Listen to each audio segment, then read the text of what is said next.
नमस्कार, अभिवादन में दुर्गेंद्र चौहान और आप मंथन देख रहे हैं। मुद्दा सीधा साधा है और आपकी जेब से जुड़ा है।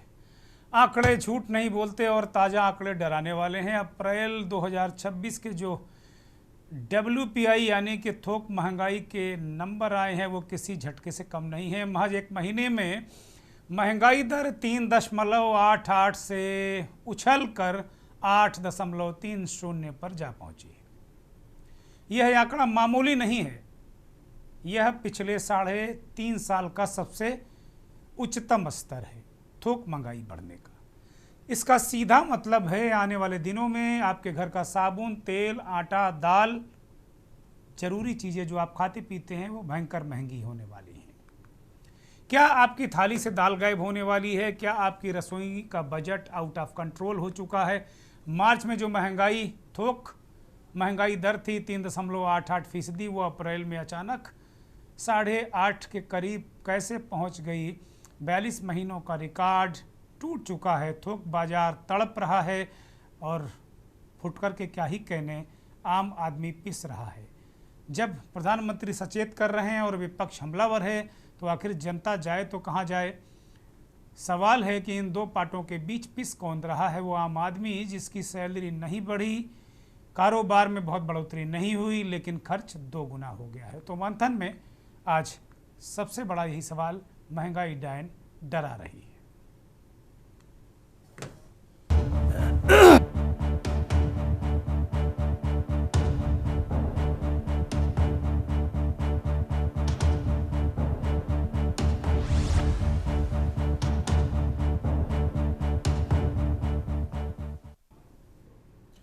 अब बहुत सारे आंकड़े हैं, बहुत सारे गणित हैं, बहुत सारे रिएक्शंस हैं, लेकिन सीधा सीधा मसला है कि जिस तरीके से अभी अंतर्राष्ट्रीय स्तर पर तेल का मसला चल रहा, आज भी होर्मुज में, मतलब कल होर्मुज में एक भारतीय जहाज़ पर फायरिंग की गई है, उसमें बहुत लोग बाल बाल बचे हैं।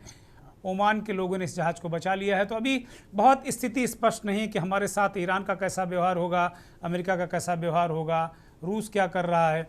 बहुत सारी चीज़ें जियोपॉलिटिकल स्थितियों पर निर्भर हैं, लेकिन महंगाई है कि उसने डब्बा जैसा मुंह ऐसे करके खोल दिया है हमारे सामने, वो हमें डरा रही है। या यूं कहें कि महंगाई को तरह तरीके से जो विशेषण हैं उनसे नवाजा जाता है। कभी इसे सुरसा कहा जाता है, कभी डायन कहा जाता है, लेकिन महंगाई है पीड़ादायक, इसमें कहीं कोई संदेह नहीं है। तो जो आंकड़े थोक महंगाई दर के आए हैं वो डरावने वाले हैं, डरावने हैं, डराने वाले हैं। लेकिन अगर ओवरऑल बात करें आर्थिक संकट की, तो भारत पर गंभीर आर्थिक संकट है। ऐसे संकेत प्रधानमंत्री ने पिछले दिनों खुद ही 7 महत्वपूर्ण कदम उठाने के संदेश के साथ दिए हैं और वो दे चुके हैं। विपक्ष कह रहा है कि हुजूर हम तो बहुत दिन से कह रहे थे, आप नहीं आते, बहुत देर कर दी। अब यही जो खेल है ये चल रहा है। तो वास्तव में क्या हमसे देर हुई है चेताने में? फिर अब इस तरीके से ऐसी आपाधापी मची है कि लोग डर रहे हैं कि कहीं लॉकडाउन न लग जाए, कहीं ऐसी स्थितियां ना हो जाएं, कहीं बिल्कुल जो परिचालन के साधन हैं वो बंद हो जाएं, ट्रांसपोर्ट बंद हो जाए।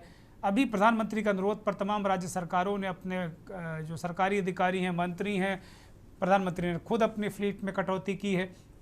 तो बहुत सारे जो प्रिवेंटिव मेजर उठाए गए हैं, लेकिन ये ऐसी अलार्मिंग स्थिति बन पड़ी।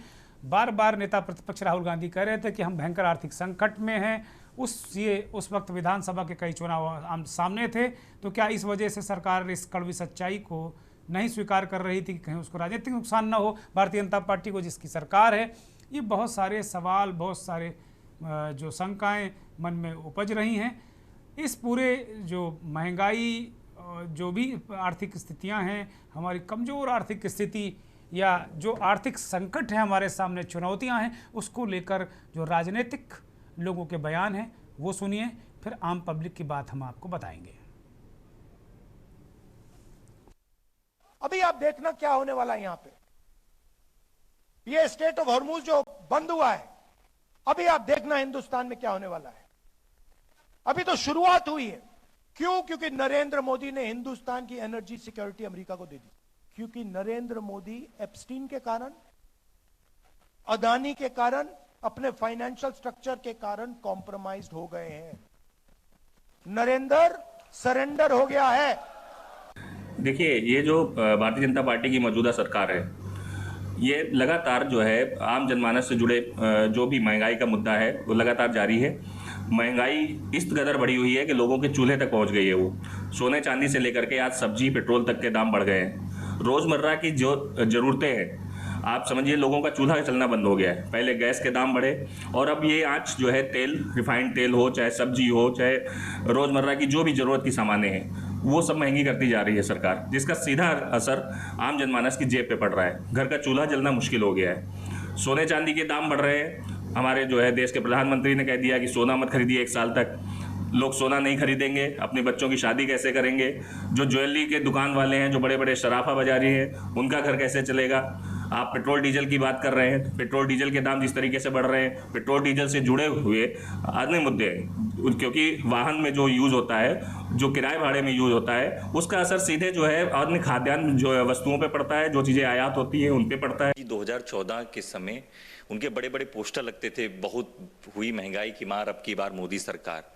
और जब से इनकी सरकार आई है महंगाई तो लगातार बढ़ती हुई जा रही है। जहां चुनाव आते हैं उससे पहले ये लोग डीजल पेट्रोल के दाम कम कर देते हैं। जैसे चुनाव बीतता है तो डीजल पेट्रोल खाद्य उपकरण जितने भी हैं उसके जो खाद्य मूल्य है वो बढ़ाते हुए जाते हैं। अभी आपने देखा होगा कि दूध के दाम बढ़ाए गए, कॉमर्शियल सिलेंडर का दाम 935 से ऊपर करने का काम इन लोगों ने किया। अब प्रधानमंत्री के द्वारा खुद ये कहा जा रहा है कि आप जो है जो आप संसाधन यूज करते हैं, गाड़ियां यूज करते हैं, कम यूज करिए।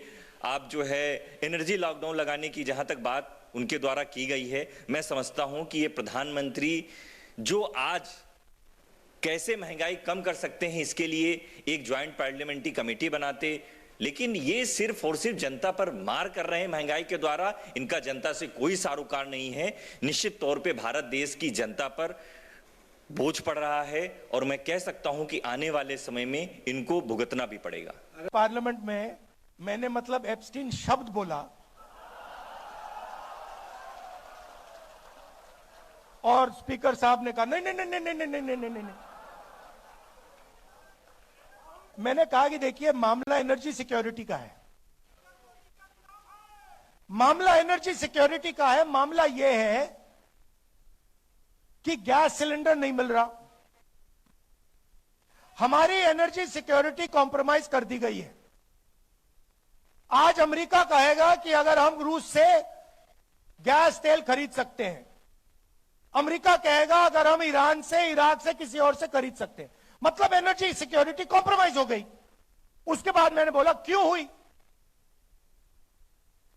और मैंने कहा ये जो हरदीप पुरी बैठा है, ये जिसको आपने ऑयल मिनिस्टर बनाया,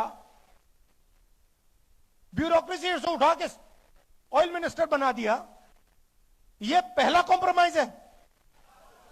इसका तो नाम उधर एप्स्टीन फाइल में है, तो उसका दोस्त है। देखिए, डिजिटल दुनिया होने के बावजूद अगर विपक्ष इस तरह की बात कह रहा है तो मुझे लगता है कि विपक्ष को देश दुनिया के बारे में कोई खबर ही नहीं है। जिस तरह से इजराइल और ईरान युद्ध के बाद अमेरिका और ईरान में जिस तरह से युद्ध की परिस्थिति है, रूस यूक्रेन युद्ध के बाद जो वैश्विक मंदी का असर है वो तो उससे सभी देश प्रभावित हैं और उससे हमारा देश भी प्रभावित है। तो मुझे लगता है कि विपक्ष को धरातलीय सच्चाई को स्वीकार करना चाहिए और विपक्ष में होने के नाते आलोचना करनी है। इस नाते अगर वो इस तरह के आरोप लगा रहे हैं तो उस पर कुछ कहा नहीं जा सकता, लेकिन अगर वो जिम्मेदार विपक्ष हैं तो उनको भी जो वैश्विक सच्चाई है उसको स्वीकार करके सरकार ने जो कदम उठाए, माननीय प्रधानमंत्री जी ने जो अपील की है, उसका सहयोग करना चाहिए और उनको भी आम जनमानस से इसके सहयोग के लिए कहना चाहिए। महंगाई पर जिस तरीके से भारतीय जनता पार्टी के नेता ने कहा कि वैश्विक समस्या है और नेता विपक्ष या कांग्रेस के लोगों को या विपक्ष के लोगों को इस बात का एहसास ही नहीं है कि वास्तव में क्या हुआ। ये तो भाई पढ़े लिखे लोग हैं, देख लें, जान लें, समझ लें, डिजिटल युग है, दुनिया में सब कुछ पब्लिक डोमेन में है, उसके बाद भी इस तरह की बात करना मुझे लगता है कि अज्ञानता है, ठीक बात नहीं है। खैर, अभी कुछ और आंकड़े आपको दिखाएंगे जो विश्व भर की जो महंगाई की बात भारतीय जनता पार्टी के नेता कर रहे हैं, वो उससे उलट आपको आंकड़े दिखेंगे। लेकिन फिलहाल अभी पब्लिक ओपिनियन क्या है वो सुनिए। देखिए, महंगाई तो दिन प्रतिदिन बढ़ रही है। सब्जी और दाल के दाम बढ़ने से ये रोज़मर्रा की चीज़ों में शामिल है और इसके दाम बढ़ने से जो है घर के जो बजट के ऊपर असर तो पड़ता है। और इस समय जहाँ एक तरफ इंसान जूझ रहा है, अभी फ़िलहाल तो एडमिशन है और आपके कापी किताबें हैं, बच्चों की पढ़ाई है, उससे इस समय इंसान किल्लत में है। हर आदमी को अपने बच्चों की फ़ीस जमा करनी है। वहाँ पर अभी कुछ दिन पहले गैस की किल्लत, उसके अलावा जब दाल और सब्जी रोज़मर्रा की चीज़ें बढ़ जाएंगी तो कहीं ना कहीं तो घर के बजट पे फ़र्क पड़ेगा ही।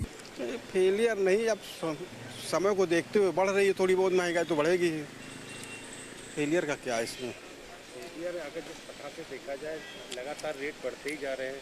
प्रधानमंत्री अपील कर रहे हैं कि तेल बचाओ, तो सोना मत खरीदो। और अब देश में सर विदेशों में जब लड़ाई छिड़ी हुई है तो उसके देखते हुए तो अपील करेंगे ही वो, और जनता को मानना भी चाहिए इसको। प्रधानमंत्री की बात तो माननी चाहिए, ऐसा नहीं है।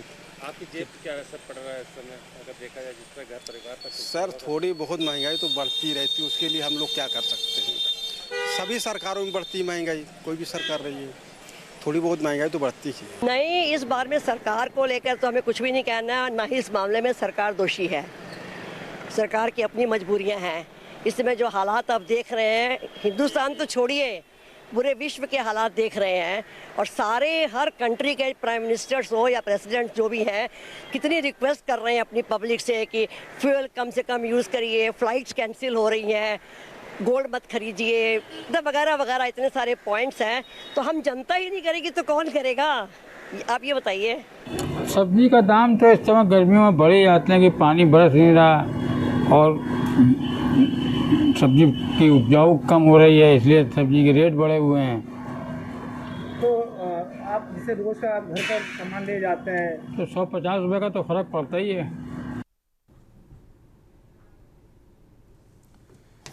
मिश्रित प्रतिक्रिया है। कुछ लोग ऐसे हैं कि भाई राष्ट्र के नाम जो प्रधानमंत्री का संदेश है, प्रधानमंत्री ने जो बातें कहीं, जो संदेश दिया है उससे सहमत हैं। वो कह रहे हैं कि भाई प्रधानमंत्री ठीक कर रहे हैं, ये वैश्विक समस्या है और वैश्विक समस्या केवल भारत पर नहीं है, इसको सबको मिलकर निपटना होगा। बात ठीक है। वो लोग दलील दे रहे हैं कि दुनिया में के बहुत सारे देश हैं जहाँ महंगाई को लेकर समस्या है, महंगाई है, लेकिन वो देश के नागरिक अपने आप में इन समस्याओं से लड़ रहे हैं। अब एक आंकड़ा आपके सामने रखता हूँ, दुनिया भर के शेयर बाज़ारों का आज बहुत काफ़ी चर्चा में रहा सोशल मीडिया पर, और बड़े बड़े पत्रकारों ने भी इसको अपने सोशल मीडिया हैंडल से पोस्ट किया है। ये आंकड़ा है, अगर वो आंकड़ा हमारे पास आ गया है तो उसको दिखा दिया जाए कि शेयर बाज़ारों की क्या स्थिति रही पिछले एक साल के अंदर। भारत का शेयर बाज़ार माइनस आमदनी वाला दिखाया गया है, अगर वो आंकड़ा स्क्रीन पर लाया जाए। और कुल मिलाकर अगर स्थिति इसी तरह रही तो शेयर बाज़ार भी गिर रहा है, बहुत सारी चीज़ें हो रही हैं। दुनिया के तमाम शेयर बाज़ारों का जो आज एक आकलन है उसमें भारत का जहां माइनस रिटर्न आ रहा, बाकी बहुत सारे देश हैं, उसमें पाकिस्तान भी है, वहाँ भी प्लस रिटर्न है, ताइवान में सबसे ज़्यादा रिटर्न नज़र आ रहा है। तो कुल मिलाकर शेयर बाज़ार तो वास्तव में एक नब्ज़ होते हैं और उन चीज़ों को कहते हैं वो, तो ठीक है। बाकी इस तरह की चीज़ें हैं। अब जनता जनार्दन है, लेकिन क्या महंगाई कभी विषय बनती है या विषय होना चाहिए महंगाई? और महंगाई की वजह क्या कुप्रबंधन है जो राहुल गांधी कह रहे हैं कि ऊर्जा, जो भारत की एनर्जी कंप्रोमाइज्ड है, क्योंकि सब कुछ एनर्जी से जुड़ा है। एनर्जी महंगी, एनर्जी बाधित, तो महंगाई बाज़ार में आ ही जाएगी। हमारे साथ मेहमान आ चुके हैं, महेंद्र सिंह देश के जाने माने वरिष्ठ पत्रकार हैं, इस कार्यक्रम में आ चुके हैं। जाने माने अर्थशास्त्री प्रोफेसर श्री राम खन्ना और एक और विख्यात अर्थशास्त्री अभिषेक राजाराम इस कार्यक्रम में शामिल हो चुके हैं। दोनों मेहमानों का बहुत स्वागत, बहुत धन्यवाद। और कांग्रेस के नेता पवन दीक्षित आ चुके हैं और खेमचंद शर्मा भारतीय जनता पार्टी के वरिष्ठ नेता और दिल्ली के प्रवक्ता भी इस कार्यक्रम में शामिल हो चुके हैं। सभी मेहमानों को नमस्कार। प्रोफेसर खन्ना से शुरुआत करेंगे। प्रोफेसर खन्ना, थोक महंगाई दर काफ़ी छलांग लगा गई है, इसके मायने क्या समझे जाएं कि आम आदमी की दुश्वारियां बढ़ने वाली हैं? प्रधानमंत्री जी ने चेतावनी दी है कि भाई हम लोग सब अपने संसाधनों में थोड़ा कटौती करें, पैदल चलें, तेल कम खाएं, देह के साथ देश का भी ध्यान उसमें आ जाएगा। बहुत सारी बातें कही हैं, लेकिन जो मुझे समझ में आता है एक आम आदमी की तरह मोटे तौर पे कि जो हमारी एनर्जी संकट है हमारे साथ में, जैसे कल ही होर्मुज में हमला हुआ एक जहाज़ पर, भारतीय जहाज़ पर निकलते हुए, तो जो हमें निर्बाध एनर्जी नहीं मिल रही है या महंगी मिल रही है, उसकी वजह से क्या ये बड़ी वजह है जो महंगाई वगैरह बढ़ रही है? प्रोफेसर खन्ना। ये तो बिल्कुल सही है कि crude oil, petroleum, natural gas, PNG के दामों में बढ़ोतरी हुई है और ये वैश्विक कारणों से हुई है। जो इंपोर्ट आप करते हो, जो चीज़ $50 पर बैरल की मिल रही थी वो 100 से ऊपर पहुंच गई है। रिफाइनरीज की कॉस्ट बढ़ गई है, ऑयल कंपनीज को नुकसान हो रहा है और अभी तो पेट्रोल के दाम बढ़े नहीं है, वो भी बढ़ेंगे क्योंकि कब तक झेलेंगी ये कंपनी। और 8.3% जो इन्फ्लेशन होलसेल लेवल पे है, आप सोचिए जब तक ये रिटेल लेवल पे ट्रांसमिट होगा खुदरा पे, तो ये तो उससे भी ऊपर जाने वाला है। 12-13 जाएगा सर, 12-13 मिनिमम। अभी तो मानसून भी आने वाली है और मानसून के आते ही जब फल सब्जियों और ग्रेन्स की सप्लाई डिसरप्ट होगी because of rains, flooding and transport, तो और इन्फ्लेशन को हवा मिलेगी। तो अब मुझे तो लग रहा है कि अगले 1-2 महीने में हालत बिगड़ने वाली है, जो अभी बिगड़ी हुई है। आप देखिए नोएडा में जो वर्कर्स के प्रोटेस्ट हो रहे हैं, क्यों हो रहे हैं?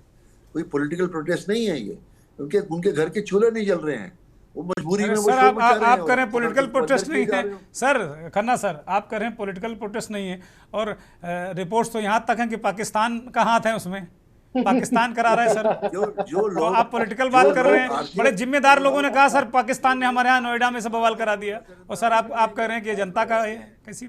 जी सर बोलिए। आपके पास कोई प्रूफ है क्या? नहीं सर, जिन लोगों ने कहा उनसे प्रूफ हम भी मांग रहे हैं सर। तो फिर जो जिसका प्रूफ जिन लोगों ने कहा, बड़े जिम्मेदार लोगों ने कहा सर, उनसे प्रूफ मांग रहे हैं सर। मतलब है, बोलिए सर। जो वर्कर है फैक्ट्री का, जिसकी लिमिटेड तनख्वाह है, उसका चौका नहीं चल रहा है। गैस महंगी हो चुकी है, जितने भी खुदरा के मूल्य हैं वो बढ़ रहे हैं, दालें, ग्रेन्स, दूध का दाम बढ़ गया, पेट्रोल का दाम बढ़ रहा है, एलपीजी का दाम बढ़ रहा है। लोगों के बजट अपसेट हुए हैं, फिक्स्ड इनकम वाले ग्रुप के। जो मध्यम वर्गीय है, अमीर है, उसको खास फर्क नहीं पड़ रहा है, परंतु गरीब आदमी को मार पड़ेगी और भी पड़ेगी। और ये केवल ये कह देने से कि आप सोना मत खरीदो, चांदी मत खरीदो, ये ठीक नहीं होने वाला है। इसके लिए केंद्रीय सरकार और प्रदेश सरकारें मिलके कोई योजना बनाएं और महंगाई को काबू में लाएं। अभी तो विरोध पक्ष के साथ ये बैठ के बात करने के मूड में नहीं है, लड़ते हैं बैठ के एक दूसरे के साथ। आप देखो अभी राहुल गांधी जो कह रहे थे, जिस टोन में वो बात कर रहे हैं, क्या ये सरकार और विपक्ष आमने सामने बैठ के कोई रास्ता निकाल सकता है? मुझे तो नहीं लगता। इनमें इतनी दुश्मनी है, इतनी कटुता है कि मुझे नहीं लगता कि प्रदेश सरकारों में, खासकर जहाँ ऑपोजिशन की सरकारें हैं और केंद्रीय सरकार में, कोई समन्वय होगा। और जब तक समन्वय नहीं होगा तब तक इस समस्या का समाधान नहीं हो सकता। खन्ना सर माफी के साथ में 1 सेकंड के लिए, केवल 1 सेकंड। प्रधानमंत्री जी ने कहा है तमाम राज्यों के मुख्यमंत्रियों ने अपनी फ्लीट कम कर दी है। कई मंत्रियों की फोटो सोशल मीडिया पर आ गए, ऑटो में चलते हुए, टेम्पो में चलते हुए। सर काफी तो कटौती कर रहे हैं लोग ना सर? फर्जी है सर, फर्जी। खन्ना सर जी बोलिए। देखिए मेरा ये कहना है, ऑस्टेरिटी मेजर्स जो हैं ये कोई नई बात तो है नहीं। हमारे देश में लाल बहादुर शास्त्री जब प्राइम मिनिस्टर थे तो उन्होंने कहा था जी सोमवार का उपवास करिए। क्यों करिए? क्योंकि ग्रेन्स की शॉर्टेज थी, कंजम्पशन कम होगी तो जो इन्फ्लेशन है वो कंट्रोल में आएगा। तो ये जो दिखाने के लिए ऑस्टेरिटी की बात कर रही है, इसमें कोई बुरी बात नहीं है। आप अपनी फजूल खर्ची कम करिए, और आप जो नेता लोग हैं पहले वो अपनी कम करेंगे तो बाकी लोग उसको फॉलो करेंगे ना। ये उसमें कोई बुराई नहीं है। नहीं, नेता लोग कर रहे हैं सर, कई सरकारों ने किया है, मुख्यमंत्री ने किया है, दिल्ली की सरकार ने भी कटौती की है सर। आज बहुत सारी कटौतियां वहां के मुख्यमंत्री ने की। वेलकम है, परंतु सरकारी खर्चे की कटौती करने से मार्केट की इन्फ्लेशन कंट्रोल में नहीं आने वाली है। वो केवल गवर्नमेंट एक्सपेंडिचर कम होगा।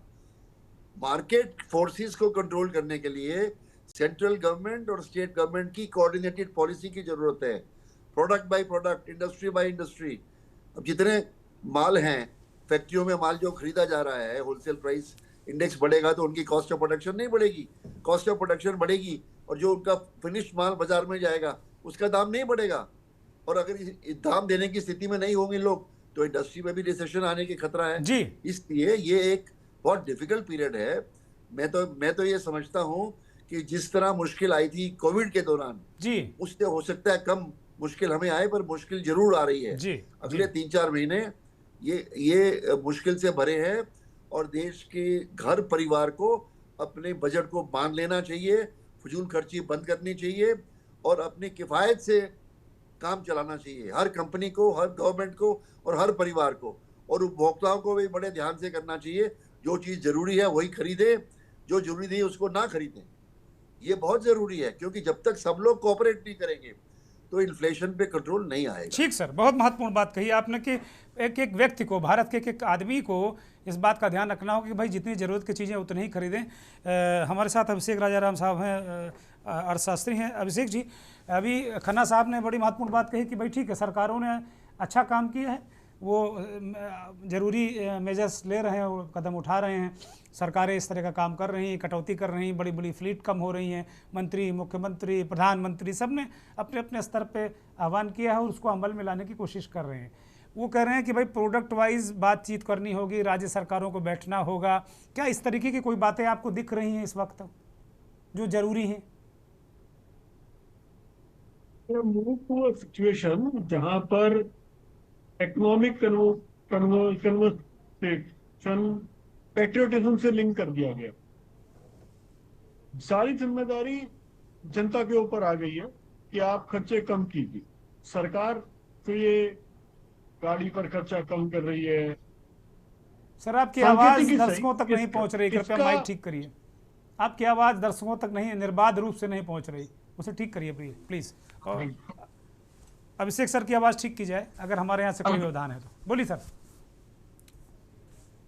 देखिए, जो जनता से कहा गया है कि आप खर्चा कम कीजिए, फिजूल खर्ची मत कीजिए, और इसी को ही आगे बढ़ाते हुए सरकार भी अपने खर्चे कम करती हुई दिखाई दे रही है। पिछले 2-3 दिन से गाड़ियां कम करी जा रही है, ईवी पर कुछ मिनिस्टर्स मूव कर रहे हैं, लेकिन इससे कोई बहुत बड़ा हेल्प नहीं मिलेगी जब आप मुसीबत में। अब देखिए, सरकार बहुत कुछ कर सकती है यहाँ पर। सिर्फ आप देखिए, जो एडिबल ऑयल है इसकी भी प्रॉब्लम है। आप सीधा आप इस पे, सर प्रधानमंत्री ने कहा ना कि 10% कटौती करिए, ये देह और ये देश दोनों सेहतमंद रहेगा।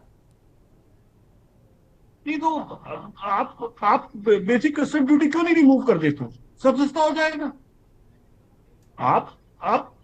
आपकी जिम्मेदारी क्या है सरकार की? आज वो पेट्रोल के दाम बढ़ाने को राजी हैं कि ईरान और यूएस में लड़ाई चल रही है और स्टेट ऑफ हार्मोज में प्रॉब्लम है, इसलिए हमें पेट्रोल के दाम, डीजल के दाम बढ़ाने। फेयर इनफ, बिल्कुल सही बात है। लड़ाई चल रही है, आने में दिक्कत है, बढ़ा दीजिए। सवाल यह है, पिछले 4 साल में जब कम थे तब कम क्यों नहीं करे? एग्जैक्टली। खुश होती आज पैसे बढ़ाते हुए जी। अगर आपने जिस समय कम हुए तो कम कर देते। और जो फिजूल खर्ची केवल गाड़ियां कम करने से नहीं होगी, गाड़ियां कम कर देने से तो हो सकता है सिक्योरिटी इश्यूज आ जाए। सर, आप भूल जाते हैं हमारे देश में एक प्राइम मिनिस्टर को सीट पर होते हुए गोली मार दी गई, एक्स प्राइम मिनिस्टर को मार दिया गया, बहुत सारे पुलिस ऑफिसर्स जो हाई रैंक ऑफिसर्स थे 80s के दौर में बॉम्ब ब्लास्ट में मारे, 90s की शुरुआत में थे।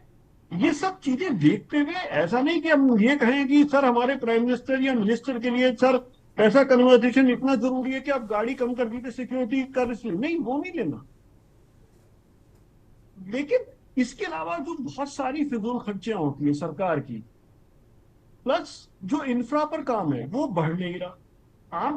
मैं जब पिछली बार आपके चैनल पर आया था तब मैंने आपसे वही बात की थी कि जो नोएडा गुड़गांव के जो ये विवाद है, ये इसीलिए, जो अभी प्रोफेसर श्रीराम सर ने भी यही कहा, ये इसीलिए है क्योंकि एक मजदूर गरीब आदमी के पास पैसा नहीं है, वो अपना घर अच्छे से नहीं चला पा रहा। ये जो महंगाई की मार आने वाली है, ये मजदूर किसान को परेशान करेगी।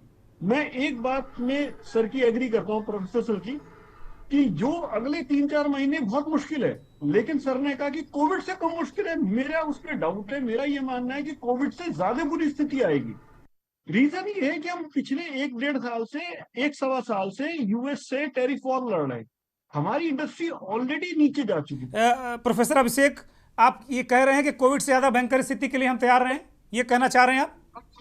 मैं यही कहना चाह रहा हूं, क्योंकि हमने जो हमारे सरकार के हाथ में है वो सॉल्यूशन नहीं ला पा रहे।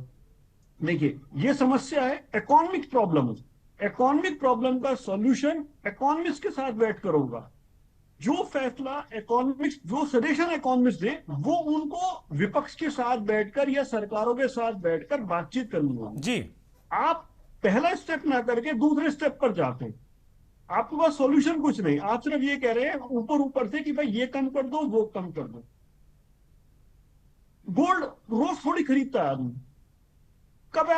कभी कभार खरीदता है। बहुत सारे लोग तो हो सकता है बेटी बहन की शादी में ही खरीदते हैं। ऐसा नहीं कि गोल्ड का इंपैक्ट है। प्रॉब्लम क्या है हमारा? एक तो आप इसको दूसरे तरीके से समझिए, हमारा डॉलर बढ़ गया, कोई भी चीज महंगी आ रही है, और जो हम मैन्युफैक्चर कर रहे हैं, हमारी WPI बढ़ गई, हमारी मैन्युफैक्चरिंग कॉस्ट बढ़ गई। इससे जो रिटेल पे प्राइस है वो बढ़ जाएंगे। रिटेल प्राइस बढ़ गए तो लोगों की इनकम तो बढ़ नहीं रही। जैसे जैसे रिसेशन की तरफ हम बढ़ जाएंगे, या थोड़ा बहुत, मैं हो सकता है रिसेशन वर्ड बहुत ज्यादा हो गया, स्टैग्फ्लेशन हो जाएगा कि जो देखिए इंडिया में क्या है, 6% से भी अगर कम ग्रोथ होती है तो वो ऐसा स्लो डाउन जैसा लगता है। मैं कह रहा हूं चलो हल्का सा स्लो डाउन आ गया। देखो, गवर्नमेंट का टारगेट है, RBI का टारगेट है 7.4% ग्रोथ देने। 7.4% अगर नहीं आई, 5.5 रह गई, 6 रह गई, तो जो आम आदमी है जिसकी फिक्स इनकम है उसको दर्द महसूस होगा, वो सामान कम खरीदेगा।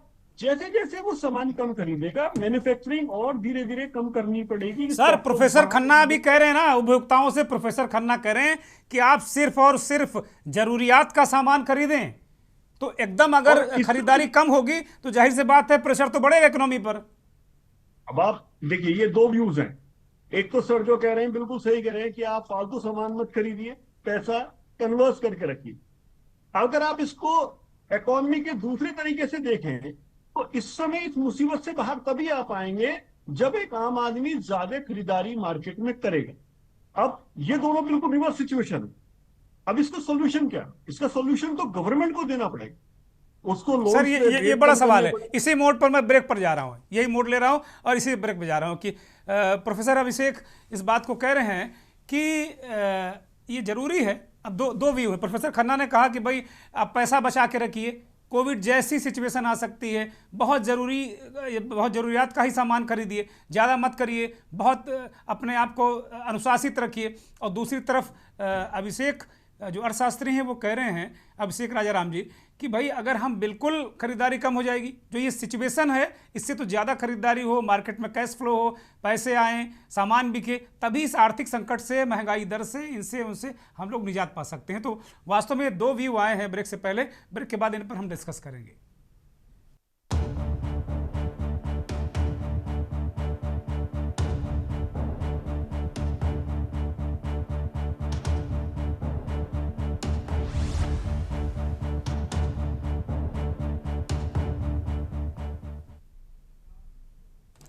आज मंथन में हम चर्चा कर रहे हैं डरा रही महंगाई डैन, और इसकी वजह है क्योंकि जो थोक महंगाई दर है वो बढ़ी है।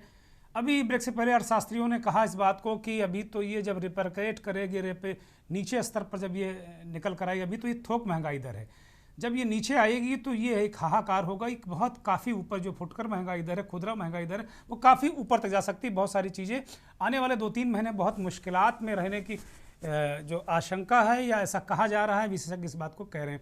वजह है कि जो वैश्विक रूप से जो एनर्जी का संकट है सभी देशों के सामने, भारत के सामने भी ये संकट है। सरकारें क्या वास्तव में जो काम करना चाहिए वो कर रही हैं, कोऑर्डिनेशन है? अभी अर्थशास्त्री अभिषेक राजाराम जी ने कहा कि सरकार ने स्टेप 2 पहले कर लिया, स्टेप 1 नहीं किया।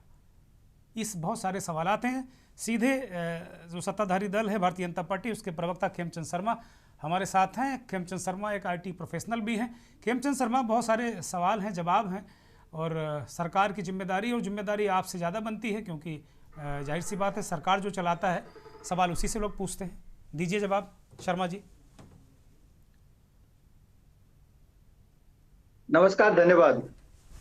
सबसे पहले तो जो आदरणीय प्राइम मिनिस्टर मोदी जी ने जो आह्वान किया उसका बहुत अच्छा रिस्पॉन्स आ रहा है, और ना सिर्फ आम लोग बल्कि प्रोफेशनल, आप जैसे हम जैसे जो अलग अलग प्रोफेशन में, उन्होंने भी संकल्प लिया कि 1 दिन 2 दिन या हफ्ते में पूरा वर्क फ्रॉम होम करेंगे, और छोटी बड़ी जितनी भी कंपनी है वहां से भी जबरदस्त रिस्पॉन्स आ रहा है। मैं ऐसा समझता हूँ जो पॉजिटिव माहौल बन रहा है देश के प्रति, देश में सहयोग के प्रति, और ये जो एक आपने अपनी रिपोर्ट में भी दिखाया, लोगों को समझ में आ रहा है जो ये संकट है वो वैश्विक संकट है, वो इंटरनेशनल प्रॉब्लम है, ना कि इंडियन प्रॉब्लम है। तो इंडिया में सुशासन की वजह से ये चीजें बेटर तरीके से मैनेज हुई, जबकि उसी पीरियड में जो हम पिछले 2-3 महीने की बात करें तो विश्व की जितनी भी इकोनॉमी है, अच्छी इकोनॉमी है, वहां पे कम से कम 30-35% से लेके 70-80% तक वहां पे एनर्जी के रेट्स बढ़े हैं, भयंकर तरीके से बढ़े हैं। उन इकोनॉमी में भी बढ़े हैं जो अपने आप को डेवलप कंट्रीज कहते हैं, जो अपने आप को विश्व का कहते हैं कि भाई हमारे हाथ में कंट्रोल है, हम पावर हैं, वहां पे भी प्रॉब्लम्स बढ़ी है। अब हमारे देश में एक ये मत बन रहा है, और आदरणीय प्राइम मिनिस्टर मोदी जी ने जो दिल खोल के आह्वान किया और इनिशिएटिव लिए हैं, और वो उस इनिशिएटिव को सेकंड करते हुए भिन्न भिन्न सरकारों ने, जैसे भारतीय जनता पार्टी सरकार है और कुछ जो न्यूज आ रही है नॉन बीजेपी गवर्नमेंट्स के लोगों ने भी इनिशिएटिव्स लिए हैं कि भाई ये फ्यूल कट हो और जो एनर्जी की कंजम्पशन है वो कम हो, और किसानों में भी ये इन्फॉर्मेशन जाए कि हम जो फर्टिलाइजर है वो जैविक फर्टिलाइजर भी हम यूज कर सकें ताकि इंपोर्ट कम हो। बोलिए शर्मा जी। शर्मा जी का कुछ नेटवर्क मुझे लगता है कि अवरोध है। खेमचंद शर्मा, आप सुन पा रहे हैं हमें? पवन दीक्षित के पास जाते हैं। खेमचंद शर्मा का कुछ अवरोध आ गया है। पवन दीक्षित, आप हमें सुन पा रहे हैं? ओवरऑल मुझे लगता है कोई तकनीकी व्यवधान आ गया है। तो कुल मिलाकर अगर देखा जाए तो कहीं नेटवर्क है जो जिससे हम बात करते हो, नेटवर्क बड़ा महत्वपूर्ण होता है। खेमचंद शर्मा भारतीय जनता पार्टी के नेता इस बात को कह रहे हैं लगातार कि प्रधानमंत्री ने जो आह्वान किया है देश से, उससे एक फ़ायदा ज़रूर हुआ है कि तमाम आम आदमी भी अब इस अभियान से जुड़ रहा है। बहुत सारे आईटी प्रोफेशनल, उन्होंने बहुत सारी कंपनियों ने ये मान लिया है कि भाई हफ्ते में 2 दिन 3 दिन 4 दिन वर्क फ्रॉम होम। बहुत सारे लोगों ने वर्क फ्रॉम होम भी देने का विचार शुरू कर दिया कि भाई अभी फ़िलहाल महीना 2 महीना 4 महीना वर्क फ्रॉम होम दे दिया जाए। बहुत सारी चीज़ें बदलाव आ रहा है। जिस तरह कोविड में प्रधानमंत्री ने ज़बरदस्त तरीके से चीज़ों को मैनेज किया था, तो कुल मिलाकर उसी तरीके से स्थितियां बेहतर हैं। खेमचंद शर्मा कंटिन्यू करिए प्लीज़। आवाज़ आ रही है आपको? हाँ बोलिए, कुछ व्यवधान आ गया था, बोलिए। कोई नहीं, तो मेरा कहने का मतलब है कि आदरणीय प्राइम मिनिस्टर मोदी जी ने जो इनिशिएटिव लिया है उसका बहुत अच्छा रिस्पांस मिल रहा है, और मैं ऐसा समझता हूं कि टीम इंडिया अभी फिर से यूनिफाई हो रही है। विषम परिस्थितियों में एक बेटर तरीके से रिस्पांस हमारे सभी लोग दे रहे हैं। कुछ हालांकि उसमें राजनीति करते रहे, नकारात्मक लोगों से बहुत ज्यादा फर्क नहीं पड़ता। अब रही बात की इसके इम्पैक्ट तो ऑब्वियसली रहेंगे। सर्दी पड़ रही है तो हमें स्वेटर डालना ही पड़ेगा। ऐसा नहीं हो सकता कि भाई दुर्गेंद्र भाई में ज्यादा ताकत है, घी दूध खाए हुए हैं, वो हो सकता है कि वो हल्का स्वेटर डालें, मेरे में इम्यूनिटी कम है तो मैं बड़ा डालूं, लेकिन डालना सभी को पड़ेगा। तो जब प्रॉब्लम है तो इम्पैक्ट पड़ेगा, हम पे भी पड़ेगा, दूसरों पे भी पड़ा है। और लेकिन हमारे यहाँ पे मैनेज्ड हुआ, क्योंकि अच्छी सरकार है तो अभी तक उसका इम्पैक्ट सीधा कंज्यूमर्स पे पास ऑन नहीं हुआ है, नागरिकों पे पास ऑन नहीं हुआ, लेकिन थोड़ा बहुत इम्पैक्ट उस पर है कि पीछे जो गैस की सप्लाई थी उसको रिस्ट्रिक्ट किया गया, लिमिटेड तरीके से रिस्ट्रिक्ट किया गया। मैं ये नहीं कहूंगा कि रिस्ट्रिक्ट किया गया, लेकिन सप्लाई दी गई। अब आने वाले समय में कुछ इम्पैक्ट और हो सकता है, लेकिन ये कह देना कि मैं आपकी वो ब्रीफिंग पढ़ रहा था कि भाई शेयर मार्केट का जो रिटर्न है वही एक तरीके से पिक्चर होता है, या फिर प्राइम फेशिया एक रिजल्ट्स होते हैं इकोनॉमी परफॉर्मेंस के। नहीं, इकोनॉमी परफॉर्मेंस के रिजल्ट्स होते हैं जीडीपी के। आप जीडीपी कंपेयर करिए। मैंने अभी लिस्ट निकाली है एशियन कंट्रीज के, जो हमारे अड़ोसी पड़ोसी है, उसमें सबसे ज्यादा, इवन इंक्लूडिंग द चाइना, हमारी जीडीपी सबसे ज्यादा ग्रो करी है, लगभग 7% से ग्रो करी है। चाइना की भी जो जीडीपी है वो 4 से 5% के बीच में अटकी पड़ी रही है। जितनी भी बड़ी इकोनॉमी है, जिसमें आपने कुछ हमारे ऐसे पड़ोसियों के नाम भी लिए हैं जो हमारे दुश्मन है, कहीं भी वो लिस्ट में टिकते नहीं है, लेकिन वो भी दिखाए गए कि उनकी शेयर मार्केट ने बेटर रिटर्न दिया, लेकिन जीडीपी ने अगर रिटर्न नहीं दिया तो उनके शेयर मार्केट का रिटर्न की कोई वैल्यू नहीं है, क्योंकि हमारा शेयर मार्केट ऑलरेडी ऑलरेडी बहुत ज्यादा अप्रिशिएट हो गया था, और जब आपका शेयर मार्केट ऑलरेडी अप्रिशिएटेड था तो उसमें डिस्काउंट भी थोड़ा मेजर रहता है। तो वो एक सही पिक्चर नहीं है। तो सही पिक्चर ये है कि हमारी इकोनॉमी विषम परिस्थितियों में भी तेजी से आगे बढ़ी है, अच्छी तरीके से आगे बढ़ी है in compare to Asian economies also और in compare to the worldwide top economy. तो ये मैं कहना चाहता हूँ। और अभी जो स्थिति है, स्थिति कंट्रोल में है, स्थिति में कोई भी घबराने की जरूरत नहीं है। इसीलिए आप देखेंगे शेयर मार्केट पिछले 2 दिन से, अब अगर आप शेयर मार्केट की बात करोगे तो रिकवर कर रहा है, ना कि कंटिन्यूअसली उसको तो मानना ही नहीं है शर्मा जी। अब आपने कह दिया उसको, तो उसको रेफरेंस देना ही नहीं है। अगर आप मानते मैंने तो गांठ बांध ली। अब शेयर मार्केट की चर्चा ही मत करो आप। शेयर मार्केट अच्छा हो रहा बुरा हो रहा उस पर चर्चा ही नहीं करूंगा मैं। आपने कहा शेयर मार्केट कुछ है ही नहीं है, तो अब तो बंद करो, इसको खत्म करो भाई, कोई मतलब ही नहीं है। अब इस पे चर्चा नहीं, जीडीपी पे चर्चा करेंगे। ठीक है भाई, कुछ भी तो नहीं कहा मैंने, but it is not a right picture. अब शेयर मार्केट में कुछ चीजें आप देखेंगे जिसमें आईटी कंपनी पे इम्पैक्ट आ रहा है, जिसमें से लाखों करोड़ का एक इम्पैक्ट आया है, ओवरऑल इंडस्ट्री पे आया है। वो क्यों आया है? क्योंकि जो एआई आया है वो भी इंटरनेशनल इम्पैक्ट है, वो भी हमारा इम्पैक्ट नहीं है। एआई की वजह से वर्कफोर्स, जो वर्कर्स हैं, उनको रिप्लेसमेंट किया जा रहा है। हमारे यहाँ पे जो मॉडल था, service based model, human centric था, कि हम जितने नंबर ऑफ द एम्प्लॉय हमारे सर्विस, मतलब किसी को हमने दिए हुए हैं, उसके बेस पे हमें बिलिंग मिलेगी। बट अभी मॉडल पिछले 6 महीने से चेंज हो रहे हैं, और अभी पिछले 2 महीने से तो ड्रास्टिकली चेंज हो रहे हैं। हम चाहे उसको चेंज करना चाहे नहीं करना चाहें, हमारे यहाँ पे तो लिमिटेड ले ऑफ हुए हैं। तो अभी क्या, एक तरीके से हायरिंग फ्रीज हुई है, लेकिन विदेश में तो लाखों की संख्या में, अमेरिका में लाखों की संख्या में व्हाइट कॉलर जॉब वालों को फायर कर दिया गया है। तो ये एक जो दूसरा इम्पैक्ट है, तो उसकी वजह से भी शेयर मार्केट में आपको इम्पैक्ट दिख रहा है। क्योंकि जो आईटी सेक्टर, जो मेजर सेक्टर होता था, मेजर कंट्रीब्यूशन हमारी इकोनॉमी में है, वहां पे भी एक दूसरे इंटरनेशनल सिनारियो की वजह से इम्पैक्ट है। तो ओवरऑल जो सिनारियो हैं उनको मैनेज करने के लिए अभी हमारी गवर्नमेंट पूरी तरीके से इसमें प्लान तरीके से लगी हुई है। और मैं तो समझता हूँ कि ये संकट हम सब लोग मिलकर एज ए टीम इंडिया, और आपने जो टॉपिक उठाया, I am thankful for you, बहुत ही अच्छा टॉपिक, और इस पे चर्चा होनी चाहिए, क्योंकि लोग समझेंगे, नेगेटिव भी पॉजिटिव भी, तभी वो साथ दे पाएंगे। धन्यवाद, धन्यवाद। पवन दीक्षित जी, कुल मिलाकर जैसा कि अभी भारतीय जनता पार्टी के नेता ने कहा कि एक अच्छी सरकार है, इसलिए चीज़ें मैनेज हो रही। दुनिया के देशों का दृष्टांत दिया उन्होंने कि तमाम जगह बहुत हाहाकार मचा हुआ है, और जीडीपी हमारी वाकई अच्छी है। तो फिर बार बार आपकी पार्टी, आपके नेता ऐसी क्यों बातें करते हैं जो मतलब चुभती हैं लोगों को या बीजेपी को, अब या उनके समर्थकों को? आप जानिए, बीजेपी जाने, हमने जो कहा वो आप समझ गए। बोलिए। मैं 2 लाइनें कहना चाहूंगा। बोलिए। भंवर जब भी डुबोएगा उभारा देकर मारेगा, सुनो ए मछलियों तुमको वो चारा देकर मारेगा। और गलतफहमी है ये तुमको कि अच्छे दिन भी आएंगे, बड़ा चालाक है वो, तुम्हें सहारा देकर मारेगा। मछली कौन है सर? पैनलिस्ट साथियों को नमस्कार। मछली कौन है सर? और मछली हम लोग हैं, आम जनता। ठीक ठीक ठीक, बोलिए। और सभी को मेरे प्रबुद्ध जनों को नमस्कार। क्योंकि पॉलिटिकल डिबेट नहीं है, सबके लिए है। मेरी जेब पे भी बर्फ फुटता है, खेमचंद जी की भी, चौहान साहब की भी, और सभी भाइयों की, सभी लोगों की जी। देखिए, सोचना ये पड़ेगा कि आप, अभी तो सिर्फ शुरुआत है, अभी तो तेल के रेट नहीं बढ़े हैं, महंगाई स्तर 9.25% के आसपास आ गया है। जुन भाई, सबसे बड़ी बात आप देखिए, महंगाई मेनली जो लोगों पर असर करती है वो दाल, चावल, आटा, चीनी, नमक, तेल, इन सब पे असर करती है। अभी इन सब का, ये तो घरेलू उत्पादन है ज्यादातर, इन सब के रेट नहीं बढ़े क्योंकि अभी तेल के रेट नहीं बढ़े। उसके बाद भी हालात जो हो गए हैं वो 3 गुने के लगभग जो पहुंची है महंगाई दर, लगभग 10-12 सालों में सबसे ज्यादा महंगाई है। 40 साल की सबसे बड़ी महंगाई, बेरोजगारी भाजपा सरकार ने दे दी है। अब तो मुझे वो दिन याद आता है कि बहुत हुई महंगाई की बार, अरे अब तो छोड़ दो मोदी सरकार, क्योंकि जो है देश का जो बेड़ा गर्क किया है, इस देश में 200 लाख करोड़ का कर्जा कर दिया है। $51 बिलियन पिछले साल में यहां पर फॉरेन इन्वेस्टमेंट चला गया यहां से वापस। $51 बिलियन आया, 71 का 81, $10 बिलियन और चला गया $51 बिलियन। अरे बात करते हैं इंपोर्ट की और इन सब चीजों की। आज भी दाल निर्यात हो रही है जयंत भाई, जो हालात हैं। चीनी आज निर्यात बंद किया है आज।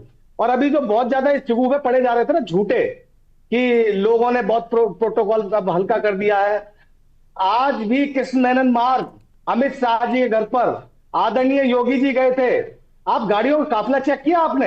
आपकी मीडिया की टीम भी होगी।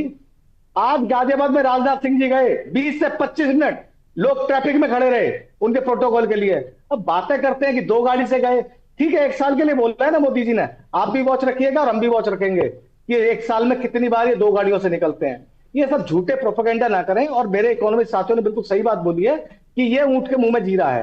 हर व्यक्ति को जो करना है, सारा कुछ करना जनता को है, थाली पीटनी है जनता को। सड़क पे पैदल जब अपने अपने घरों तक हजारों किलोमीटर जाएगी तो जनता जाएगी, सड़कों पर मरेगी तो जनता मरेगी, वैक्सीन उसे नहीं मिलेगी तो जनता को नहीं मिलेगी। और एक बात भाई, शुक्र मानिए, पवन भाई, ये वैश्विक समस्या है, खाली भारत के लोग थोड़ी हैं। नहीं नहीं नहीं नहीं, मैं अभी आ रहा हूं ना उस चीज में। आपकी वैश्विक समस्या का जोगिंदर भाई, आपको आपकी टीम ने वो नहीं दे पाए थे कि जो शेयर रिटर्न जो मिल रहा है -7 से -10% हमारा इंडिया का ग्रोथ है, आ गया है। और 100 से 100 तो ताइवान का है। और जो एक कम्बख्त कंट्री है ना हमारे पास में, हमारा दुश्मन, 45% का ग्रोथ उसने दिया है। ये बातें करते हैं जिन चीजों की कि इससे फर्क नहीं पड़ता, शेयर बाजार सब कुछ नहीं है भाई, रोज तो शेयर बाजार सब कुछ नहीं है। मैंने कब बोला आपसे? मैंने कुछ नहीं बोला, मैंने नहीं बोली नहीं बात। लेकिन रोज छातियां क्यों पीटते हो? विदेशी मुद्रा भंडार हमारा इतना हो गया, इतना हमारा FDI आ गया, इतनी फॉरेन कंपनीज आ गई, फिर क्यों छातियां पीटते हो आप इन सब चीज के लिए? देश में आप आज भी, कितना बड़ा दुर्भाग्य है, मेरे इकोनॉमिक साथी इस बात को समझेंगे, इस देश की 140 करोड़ की पॉपुलेशन में 81 करोड़ लोग 5 किलो राशन पे मोहताज हैं। इस देश की गरीबी का आलम आप सोचिए। कभी ऐसा सुना था 70-75 सालों में? सहायता की जा रही है उनकी, पवन भाई, सहायता की जा रही है, उनका जीवन आसान कर रही सरकार। आपको जितेंद्र भाई, आपको मिल गया नहीं मिल गया आपको राशन? अरे हम तो पात्र ही नहीं भैया, उसमें किसी को मिला है? हम पात्र नहीं, जानकारी में किसी को मिला है? पात्र नहीं है। इस देश के 60% लोग, भाई मैं यही आईना दिखा रहा हूं, 60% लोग और ये स्थितियां हैं जो 5 किलो राशन पे मोहताज हैं। मेरी, आपकी या जितने पैनलिस्ट साथी, किसी की जानकारी में एक भी बंदा नहीं होगा कि जिनके यहां पर राशन लिया जा रहा होगा। तो सोचिए उनकी क्या हालत होगी इस महंगाई में। आज 300 से 350% पिछले 10 सालों में आपने महंगाई कर दी। क्या पर कैपिटा दुगनी हुई है? महंगाई 3 से 4 गुनी हो गई। 250 रुपए लीटर सरसों का तेल आ रहा है, 500 रुपए का 10 किलो आटा आ रहा है। और इनका साथी जो अदानी है, निर्यात में सबसे नंबर 1 है वो दालों में, पता है आपको? और ये जो सबसे रिफाइंड का नंबर 1 ब्रांड जो है वो उसी का है। और 1 लीटर की जगह प्रधानमंत्री ने कह दिया तेल मत खाओ। रेट क्या है आपको? प्रधानमंत्री जी ने कहा तेल मत खाओ, कम खाओ। प्रधानमंत्री कह रहे तेल मत खाओ ना, तो अब कहां अडानी उसमें आएंगे? प्रधानमंत्री कह रहे तेल मत खाओ। हाँ जितेंद्र भाई, मैं बता रहा हूं, तेल मत खाओ, दूध भी मत पियो। मदर डेयरी इस देश का सरकारियों में सबसे बड़ा ब्रांड मैं मानता हूं, हो सकता है मैं गलत हूं, लेकिन इस देश में रेट जो बढ़ाती है ना दूध की कंपनी, वो गुजरातियों वाली बढ़ाती है, जो कोऑपरेटिव कंपनी है। और उस कोऑपरेटिव मिनिस्टर कौन है? अमित शाह जी हैं। तो आप समझ लीजिए कि क्या क्रोनोलॉजी है इस देश में। जब भी दूध की कीमत बढ़ती है पिछले 5 सालों में, अमूल रेट महंगाई की मूल वजह, सारा पेट में दर्द अमूल का ही होता है, सारा रेट महंगाई की मूल वजह। आप क्या इस पूरे संकट को नहीं मानते जो वैश्विक संकट है? महंगाई की मूल वजह ये नहीं है? निश्चित रूप से मैं बता रहा हूं, मेरी बात बीच में अपने एक बार काट दी थी। ये तो शुक्र मानिए कि 1 नेशन 1 इलेक्शन नहीं आ रहा, नहीं तो 5 साल देश की खाल खींच के रख देंगे ये लोग। ये तो 3 महीने जो आपको मिल गया ना आराम, इन 5 स्टेट के इलेक्शंस की वजह से मिल गया है। इलेक्शंस के होते ही देखो ना, अब सबको पता थी, आपको भी पता थी ये बात, सब मेरे इकोनॉमिक साथियों को पता थी जो पॉलिटिकली थोड़ा माइंड सोचते हैं, वो सबको पता था इलेक्शन के बाद ये बम फोड़ेंगे। और कितनी ताज्जुब की बात है, बहनों भाइयों, तेल मत इस्तेमाल कीजिए, और तुरंत रोड शो पे निकल जाते हैं। ठीक है, करोड़ों रुपए खर्च करते थे, हजारों करोड़ रुपए चुनाव में खर्च किया। महेंद्र सिंह की तरफ जाएंगे। थैंक यू, धन्यवाद महेंद्र सिंह। कुल मिलाकर जो स्थितियां हैं, आज जो आंकड़े हम लोग के सामने हैं वो कठिन है। ये थोक महंगाई दर है और इसकी वजह खेमचंद शर्मा ने बताई है कि भाई क्या क्या वजहें हैं। और एक अच्छी सरकार है हमारी, इसलिए उसको मेंटेन भी कर रही है, हमें उतना कष्ट नहीं हो रहा है, आपकी हमारी जेब को उतना बोझ नहीं पड़ रहा है जैसा भारतीय जनता पार्टी के नेता कह रहे हैं। महेंद्र सिंह, मैं तो ये समझ रहा था कि हम बड़ी इकोनॉमी है और दूसरे तीसरे नंबर पे बहुत जल्द पहुंच जाएंगे। विश्व गुरु तो अलग से हैं ही, और हमारे आसपास कोई भी देश, कोई चीन हो, इंडोनेशिया हो, उन सबको हम पिछाड़ के बहुत आगे बढ़ गए। तो ये क्राइसिस नहीं आनी चाहिए थी, मैनेजेबल होनी चाहिए थी, क्योंकि थोड़े दिन के लिए ये इंटरनेशनल क्राइसिस है स्ट्रेट ऑफ हार्मुज की, और हो सकता है अभी 2-4-10 दिन में ये खत्म भी हो जाए। ऐसी कोई बड़ी बात नहीं, क्योंकि 2 बड़े नेता आज मिल रहे हैं बीजिंग में। तो लेकिन बावजूद इसके कि थोक महंगाई जो WPI है वो बहुत ज्यादा बढ़ गई है, और इसके जो आने वाले समय में जो असर होंगे जो आम अब उपभोक्ता हमें आपको पड़ेगा वो बहुत ज्यादा पड़ेगा। दूसरा ये कि पेट्रोल डीजल के दाम कभी भी और दोबारा से बढ़ सकते हैं, जो कि और ज्यादा असर डालेंगे आम लोगों की जेब पर। तो आप ये सोचिए कि आने वाले समय में क्या हालात होंगे। जो हमारे अर्थशास्त्री मित्र कह रहे थे कि आने वाले समय में कोविड से भी ज्यादा स्थिति खराब होगी, वो सही कह रहे थे कि आम आदमी, देखिए पिसता कौन है? गरीब आदमी, आम आदमी। प्रधानमंत्री जी कह रहे हैं सोना ना खरीदिए। हमारे आपके पास पैसा है क्या सोना खरीदने के लिए? अरे भाई महेंद्र भाई ये सोने की बात कर रहे थे, ये भी खा जाएंगे ये लोग। बोलिए बोलिए, बहुत गंभीर विषय है, बहुत गंभीर विषय है, बोलिए। अब आप सोचिए कि सरकार को जो कदम उठाने चाहिए थे, अब 2 गाड़ी से 3 गाड़ी से सिंबॉलिक, उससे ठीक है, सिंबॉलिक एक दिन के लिए आपने कर दिया, उससे बहुत ज्यादा फर्क नहीं पड़ता। हाँ, वर्क फ्रॉम होम का फर्क पड़ेगा, 1-2% फर्क पड़ेगा एनर्जी के कंजम्पशन पर, उससे ज्यादा उसमें भी असर पड़ता नहीं है। और जब वो रेगुलर परमानेंट रहता है कि 2 डेज या 3 डेज आप वर्क फ्रॉम होम करते हैं, तब आप थोड़ा सा एनर्जी बचाते हैं। वरना होता क्या है, आप ऑफिस जाते हैं तो आपके घर की एनर्जी बचती है, ऑफिस जाते हैं तो सरकार की एनर्जी खर्च होती, ट्रांसपोर्ट में जो खर्चा होता है वो बचता है, बस आपके घर के एसी का बिल बढ़ेगा। ऐसा थोड़ा ही है कि आप घर वर्क फ्रॉम होम कर रहे हैं तो आप कहीं से भी कर लेंगे। वर्क फ्रॉम होम करने के लिए तो भी आपको अपनी एनर्जी का इस्तेमाल करना उस पड़ेगा। एम्प्लॉय पर लोड पड़ेगा, एम्प्लॉय पर लोड पड़ेगा, तो आपकी जेब पे लोड पड़ेगा। सरकार ने आप पे भी ट्रांसफर कर दिया कि आप ऑफिस मत आइए। यहाँ सरकार को कहना चाहिए था कि ऑफिस आने जाने के लिए ट्रेन का, बस का किराया माफ कर रहे हैं, आप आइए, आपको फ्री ट्रांसपोर्ट मिलेगा। लोगों की जेब में थोड़ा कम हो जाता भार। सरकार को कहना चाहिए था कि अभी जो आम आदमी को दिक्कतें पड़ रही हैं, उनके लिए हम थोड़ा कोशिश ये कर रहे हैं कि आपको जो ट्रेन में आवाजाही करते हो वो और आधी के रेट पे कर दिया जाएगा, महंगाई से थोड़ी सी आपको हो जाएगा। थोड़ा पंप करो पैसा, सरकार को चाहिए थोड़ा पंप करे, आम आदमी की जेब में पैसा डाले, वो खरीदारी भी करें, वो ठीक से रहें, जिससे कि एनर्जी का, इसका जो इकोनॉमी का पहिया है वो चलता रहे। अगर आप पहिए को रोक दोगे, अभी क्या हो रहा था, सारे सुनार भाई जो उस इंडस्ट्री में लगे हुए कह रहे थे करोड़ों लोग इसमें रोजगार में लगे हुए, उनके घर कैसे चलेंगे? उनके लिए भी तो सोचना पड़ेगा। आपने कह दिया जी आप कोई भी सोना ना खरीदे, मान गए, आपकी बात मान लिया, तो उस इंडस्ट्री का क्या होगा? उनके घर कैसे चलेंगे? आपने कह दिया जी आप ट्रैवल मत करिए, टूर मत कीजिए, तो टूर और ट्रैवल इंडस्ट्री का क्या होगा? उनके घर परिवार, बच्चे नहीं है क्या? आप एक चीज को बंद करके कह रहे हैं कि हम इकोनॉमी को बढ़ाएंगे। अरे भाई, आप सरकारी खजाना खोलिए और लोगों की जेब में पैसा डालिए, उसके तरीके अर्थशास्त्री बता देंगे कि किस तरीके से करना है, जिससे कि इन्फ्लेशन भी ना बढ़े और ज्यादा। आप उनसे बात करिए और आप इस तरीके के जो दिखावे की चीजें ना करिए। अभी चुनाव हो रहे थे, हेलीकॉप्टर पे हेलीकॉप्टर उड़ रहे थे, गाड़ियों के काफिले चल रहे थे, तब ये संकट नहीं था, स्ट्रेट ऑफ हार्मुज तब बंद नहीं था क्या? बिल्कुल। तब आपको ये समझ नहीं आ रही थी क्या कि आप 3 महीने से लगातार पूरे देश भर के नेताओं को बंगाल में डाले हुए थे, केरल में डाले हुए थे, यहाँ डाले हुए थे, वहां डाले हुए थे। आप लगातार इतना रैलियां पर रैलियां, सब कुछ हो रहा, तब तेल नहीं खर्च हो रहा था, तब आपको हार्मुज का संकट नहीं दिख रहा था। अब आपको अचानक हार्मुज का संकट दिखने लगा है। अरे भाई, आप मतलब कुछ तो सेंसिबल हो जाइए। आप, ऐसा नहीं है कि आप सब कुछ आप जनता को ऊपर डाल दीजिए। जनता क्या करे? जनता के पास पैसे छापने की कोई वो थोड़ी है मशीन कि आप कुछ भी, सब रेट बढ़ते जा रहे हैं फिर भी जनता ही सब कुछ करे। रोजगार है नहीं, नीट की परीक्षा अभी कैंसिल हो गई, पेपर लीक हो गया। मतलब आप क्या चीज को मैनेज कर रहे हैं इस देश में? सरकार क्या चीज को ठीक कर रही? नौकरी दे नहीं पा रही, महंगाई रोक नहीं पा रही, बेरोजगारी है, ठीक है। आप इंटरनेशनल प्रेशर आ गया, 13% उसका WPI में उसका वेटेज होता है फ्यूल एंड ऑयल का, बाकी कहां से आ गई महंगाई? आपको घरेलू चीजों का भी तो कुछ तो करना पड़ेगा। आपको जो खाद्यान्न का जो सड़ता है, खाद्यान्न जो बर्बाद होता है, उसको क्यों नहीं रोक पाते हो? वहां से भी तो महंगाई बढ़ती। सर यही तो कह रहे हैं वो लोग कि जो 5 किलो दे रहे हैं, सरकार यही कह रही है कि जो पहले कांग्रेस की सरकारों में, विपक्ष की सरकारों में सड़ता था, उसको हमने सड़ने से बचा लिया और गरीब आदमी के पेट में डाल रहे हैं, तो कांग्रेसियों के पेट में दर्द हो रहा है। ये बात तो कही रहे हैं लगातार इस बात को। ये तो एक्सेप्ट कर लिया ना देवेंद्र भाई, कम से कम ये 81 करोड़ इस देश में गरीब है। अरे भाई, सड़ कहाँ रहा है? महेंद्र सिंह ने सड़ने की बात की, उसको मैंने कहा। ठीक है महेंद्र सिंह बोलिए, महेंद्र सिंह को बोलने दीजिए। बोलिए महेंद्र सिंह, बोलिए महेंद्र सिंह, बोलिए। ठीक है महेंद्र सिंह बोलिए।